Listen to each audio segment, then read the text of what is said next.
But my only question, like, is like, so if everybody's going to be travel nurses, what happens to those securities that people have by being a staff RN, right?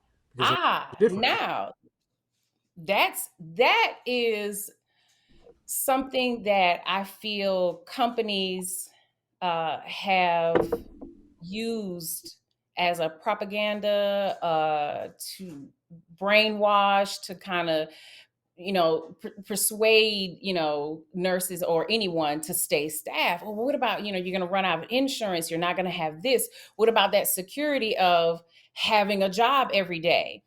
And then somebody woke up in nursing and said, wait a minute, the same guy who went out here and decided to start his own business, no matter what it was, whether it was a landscaping business or he wanted to start his own marketing business, whatever, he has none of those securities either.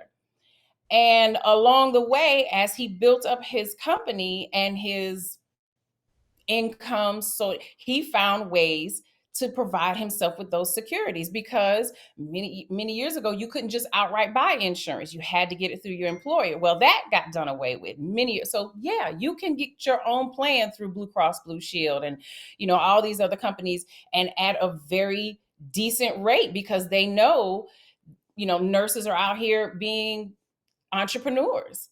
Sick time, things of that nature. People get with your financial advisor. So that's where those conversations Right. of, getting with a seasoned travel nurse to say, well, how do you make it through the slow periods? Because we used to have downtime. We used to have slow periods, which is usually the first of the year when everyone's insurance and deductible starts all over and nothing's really happening. So there's not too much work in healthcare and you're not really needed because the census is down in the hospital.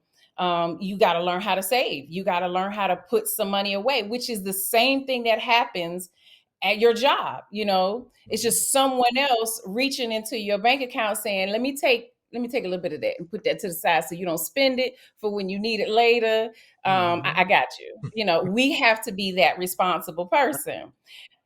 You can have your bank do it. I tell nurses, like, tell your bank to do it for you and put it in a lock. They can put it in an account that you can't touch without having to come in there, have a discussion, yada yada yada, before you pull it out of there to cover yourself. Um, yeah, I mean, it's there's no reason why I can't tell a person not to do it. Right. It affords you so many luxuries, so many freedoms, and at the end of the day, you are in charge. Nurses are in charge of healthcare. Right. And the one thing that this pandemic opened the eyes to the majority of the nursing population was just that: you run the hospital. The hospital doesn't run you.